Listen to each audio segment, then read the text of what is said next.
All right, so hello everyone. I'm going to be talking about something that I'm going to just from the get, y'all know, I don't really know a lot about. I'm going to be talking about my own experience, what I've understood about empaths, how I've heard people use the term, what that might mean for our work. But what I often do hear people say is, I could never do what you do. I could never really work with clients around touch, cuddling, or kind of intimacy. Like that would be really hard. And one of the reasons why I imagine people say that is because of the emotional intimacy that's required, right? With being present with another human being and all the feelings that come up with that. So I'm going to try to break this down. It might be a little bit messy. I especially will have holes in what I'm about to say. So I'm trusting all of you who have studied this more, who live this experience, to make comments, say things in the below, so that I can learn from you.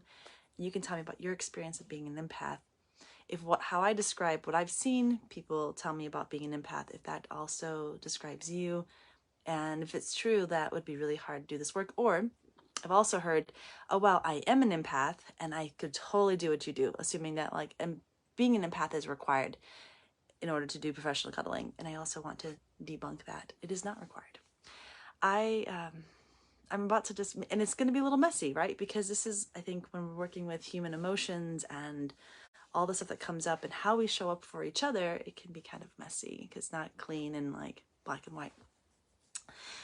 So yeah, those of you who see holes in what I'm about to say, or who definitely don't experience this like I'm describing, please share because I will need your input. Okay, so what is an empath from what I have seen and heard and like all the parts that that are my experience? This is how I've understood it. So an empath is someone who can feel what other people feel. So you show up in the space and you are just feeling, let me go back. I'll talk about from an empath's perspective. My mom shows up in my space and she's in, she has a feeling, a mood, something's going on, and I immediately feel everything she's feeling. It's not a choice. It's just like right there. She's there and I feel it all. Another way that I would describe an empath is someone who walks into a room with lots of people or just a few people, whomever, and walks in and experiences all the feelings in the space, right? Like, wow, that person's feeling that and that. Like, there's so much going on. These are people that be like really sensitive to energy. Maybe they're also an empath as well, but like there's something happening in the space. They can feel it, and they really don't have a choice in that matter.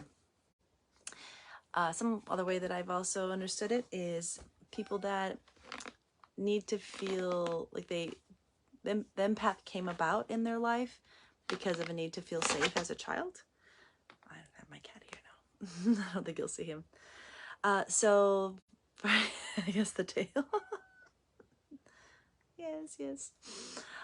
So they learned, as children, maybe because of alcoholic parents or because of a traumatic childhood, that when they walked into spaces with people, that they would need to quickly kind of like assess the space and like learn like what's going on so that I can put myself in the right place and be safe in that place. So they conditioned themselves to learn how to experience that energy and the feelings in the space to stay safe. So those are just a few, just hitting on some how this affects my life. I am in relationship with people that have these particular types of experiences. So if you ever met me in real life, just like at the grocery store or just like seeing me, you might see me not being the person you see me being here. I am often pretty like shut off, like closed and focused. That's the word I'm going to use for myself. I'm not necessarily terribly open. If I'm with one of my kids, I'm giving them my full attention. But I'm not the kind of person that like walks through a store and like feels everybody in the store, or like at the cash register with the attendant. Like I'm not like I don't, oh, they're in a bad mood, like it's not gonna affect my day. It's not gonna affect my day. I kind of have all that kind of shut off, and as I think about that, I think, like, why would I block it? I think it's exhausting, honestly. Like, I want to live my life and I want to be walking to spaces open and free and like not having to experience everyone's feelings. I want to be at a party and have my fun and creating boundaries around that. Like, hey, you might be in a really terrible mood, but I want to have a good time. And, like, I could ask, like, how can I support you? But like, if you're like, you can't support me, I can, you can do nothing for me, then okay, I'm moving on. I'm gonna go do my own thing. And I will say, yes, like mine can edge closer on like the side of like not being always kind and considerate. Like, I may not pick up on the fact that you're not doing so great that day. I might move really too fast for people. So then like, hey, you're missing these important things that are happening in this space, and I miss that if I'm not slowing down, because I really do move quickly. But like for me, it's super important that I don't lose myself in experiences with other people in just public and private life, right? So for me, how does it all intersect? Because it comes to a point where, like, how do I show up? And for me to be, I'm not an empath in my life, but in a session, I would consider myself to be very empathetic. And I think it's from my ability to be able to focus. Just like if I'm going through the grocery store, I'm like, zoom. Like, I know what I'm getting. I know where things are. I'm just going to go, and I go and get it. This type of like blinders, this is very easy for me. I can create this in sessions. And I think that's the part that makes me unique, I think, in one way. And I can turn it on and turn it off, which is really cool. So when a client shows up and we get into like, even like, I'm probably not going to feel them until we're in the space, like ready to start. And then there's a connection, and I can be like really in the moment. I can feel that moment. I can connect deeply with them. Video sessions are hard for me because there's a lot of distractions, and I don't like with the touch, like it helps me connect more deeply, to surrender to that moment, almost like surrendering to that person, like where they're at. And like, it's easy for me to really experience like that person is the only person that exists in the world. Like, there is no one else. It's very disruptive, actually, if like I hear someone knocking on the door, like randomly, or like there's some kind of other distraction. That's very hard, because I actually can really startle me and make me kind of scared, and my heart rate goes up. Like, I'm like, what's going on? I kind of get panicky. But usually it's just that I have this like hyper focus on that person. I'm able to be really safe there. And my safety and my calming and comfort in my own body allows for the other person to also find safety and calm and comfort in the space with me. Like, that's why this is super essential, that I can drop in that way, so that I can create that container for you, right? You, the client that's showing up. And I feel extremely safe, which is super important for a practitioner. If you're not an empath, or if you are an empath, really, it's not so much about being able to feel someone's feelings. It's more about, can you find safety in yourself so that you can show up safe in that space, like experience it physically, so that you can also offer that to your client, to you, the client, and then that safety can be like shared, right? It's such an important point right here. And I don't want to berate it, but like, I think that's the point. And if I am, so much more I'm going to say that I hadn't put in my notes. If I am depending on your feelings and you to be safe, for me to feel safe, that's not going to work, right? Because you may be showing up with like anxiety and fear and like uncertainty and lots of other stuff. And when you show up to my space, I cannot bring that into my body. It has to be separate. Then when we come and lie down, I create the safety. I'm the one that creates it in myself, because I have it. I'm the one that needs to be the container, right? Like, I'm gonna hold you so that you then feel safe and then you can do the work, right? There's so much work then is possible when that safety is created within me.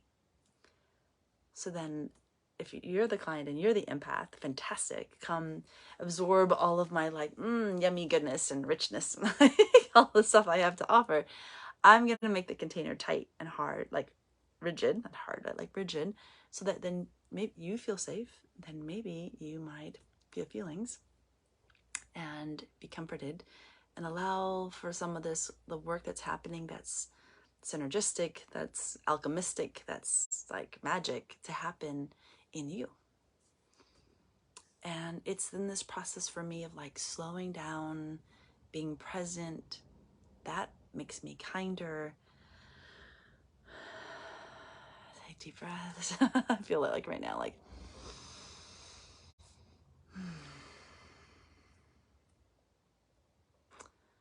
and that's the magic. And so I think I can move into an empathetic space where then once in this, like I almost see like a snake, right? Like this maze of an experience, once the client has feelings show up like to the surface and start to get expressed, like I'm feeling really sad, I'm scared, I'm feeling angry about things in my life, you know, I'm feeling a lot of joy. Once that comes to the surface, then I can feel that with you. Then it's, ooh, that's when it's like I am there with you, feeling the depth of that experience. And that's the empathetic part of me. And I have cried in sessions. I've done rage work in sessions, or the client just has anger, and I'm like, yo, you need to get that anger out, because it starts to like, I can feel it, like, wow, there it is. Yeah, I'm with you there. I can have so much more with the client. And then the session ends, right? And so like, okay, what happens to you then? Because for some empaths, from what I understand, right, like then they have this, like, oh shit, now I have all this stuff, and what do I do with it? Right, the client's left, and now I'm like stuck with it all. And for me, I don't. Like, I just cut, like it's just easy for me to just, they moved on, they've left the space, like they take their energy, their emotions with them. I'm wearing the clothing I'm wearing for the session. So what I've done personally, I don't do water. Like people sometimes shower, like they have like an energetic cleanse. For me, it's enough to energetically just imagine taking my clothes off, changing my clothes. I don't wear my clothes from a cuddle session for the rest of my day, or I don't take them anywhere else.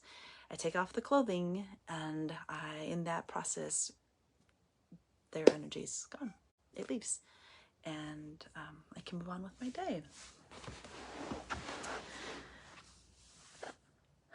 So let's see if there's anything else I might want to say about that. It's very rare for me that anything would stick, any kind of emotions or someone's experience. I will admit, confession time, I could even forget, like if I don't see a client after, that's one time, and then I don't see them again for another year, the next year I might be like, could you remind me about our session? Maybe that's pretty typical, normal, but it feels embarrassing to me to admit that, because people can have really powerful experiences, and then they're like, how did you forget? I had such an amazing experience. I'm like, just give me some keywords. Like, can you just remind me? I'm like, oh, yes.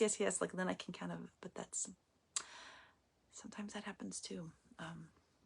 Hence why I don't know how talk therapists do it, that they can hear us talk, and like they remember, and then like a month later, like, hey, you remember that one thing you told me like a month ago? And I'm like, how do you remember that? That's incredible. I guess I'm like, wow, like it doesn't always stick for me. Okay, that last piece, I wasn't expecting to say that, but so there you get a little bit of an idea of like how the emotional component works in client sessions with me, and what excites me. And it really is in that container, that space where we can create something magical, beautiful. That's the best part. And I don't walk around like that. Other people. My kids wish that I could slow down. My kids wish that I would be more present. Mom, get off your phone. And I'm like, okay, putting the phone away, right? Like, this is sometimes hard for me. Thank you. Mwah. Thank you for watching, listening. All right. Have a great rest of the day.